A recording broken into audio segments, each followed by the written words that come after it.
बीती 9 फरवरी को उत्तर प्रदेश के कुशीनगर में स्थित मदनी मस्जिद पर प्रशासन ने बुलडोजर चलाया। इसके बाद इस मामले ने तूल पकड़ लिया। इस घटना पर जमकर हंगामा हुआ और विपक्ष ने योगी सरकार के इस एक्शन का जमकर विरोध भी जताया था। अब जमीयत उलेमा ए हिंद का प्रतिनिधिमंडल कुशीनगर में मदनी मस्जिद पहुंचा। बताया जा रहा है कि प्रतिनिधिमंडल ने यहां मस्जिद का मुआयना किया और आसपास के लोगों से मुलाकात की और उन्हें न्याय दिलाने की बात कही। बताया जा रहा है कि जमीयत की ओर से जो टीम मदनी मस्जिद पहुंची थी उसका नेतृत्व मौलाना हकीमुद्दीन कासमी कर रहे थे। प्रतिनिधिमंडल ने मस्जिद के ट्रस्टी से मुलाकात की और उनसे इस बारे में गहरी चर्चा भी की। मौलाना कासमी ने कहा कि जमीयत इस मामले को गंभीरता से ले रही है। उन्होंने मदनी मस्जिद के विध्वंस को न्यायपालिका के सम्मान पर हमला बताया। आपको बता दें कि जमीयत उलेमा ए हिंद ने इससे पहले बुलडोजर एक्शनों पर सुप्रीम कोर्ट में एक याचिका दायर कर अदालत से ध्वस्तीकरण पर रोक लगाने की मांग भी की थी। 9 फरवरी को मदनी मस्जिद पर बुलडोजर एक्शन के बाद 11 फरवरी को समाजवादी पार्टी का 18 सदस्यीय प्रतिनिधिमंडल मौके पर निरीक्षण के लिए पहुंचा था। वहां उन्होंने मस्जिद और उसके ध्वस्त किए गए हिस्से का मुआयना किया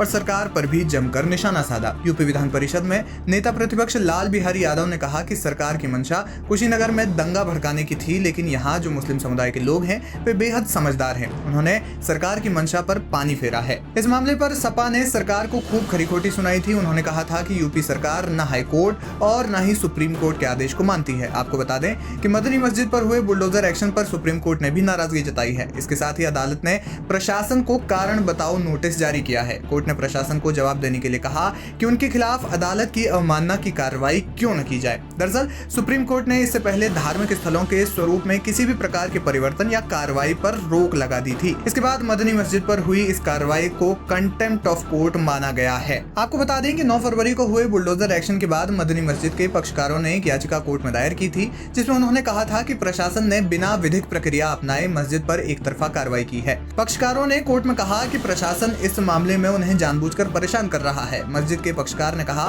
कि मस्जिद का निर्माण राजस्व अभिलेखों में उनके और उनकी मां के नाम दर्ज भूमि पर कराया गया है। याचिका में कहा गया है कि मस्जिद के अवैध निर्माण को लेकर जो शिकायत दर्ज की गई थी उसके बाद प्रशासन ने मस्जिद की पैमाइश की थी, जिसमें लगभग 6.25 डिसमिल यानी लगभग 220 वर्ग मीटर के सरकारी भूमि पर अतिक्रमण की बात कही गई, जिसे मस्जिद प्रशासन ने चिन्हित किए गए एरिया से टीन शेड वगैरह खुद ही हटा लिया था और इसके बाद स्पष्टीकरण भी नगर पालिका को दे दिया गया था। लेकिन प्रशासन ने स्पष्टीकरण का संज्ञान नहीं लिया और बिना किसी नोटिस के मस्जिद का कुछ हिस्सा बुलडोजर से ढहा दिया। फिलहाल अब जमीयत उलेमा ए हिंद के प्रतिनिधिमंडल ने मदनी मस्जिद जाकर मुआयना किया और लोगों को न्याय दिलाने की बात कही है।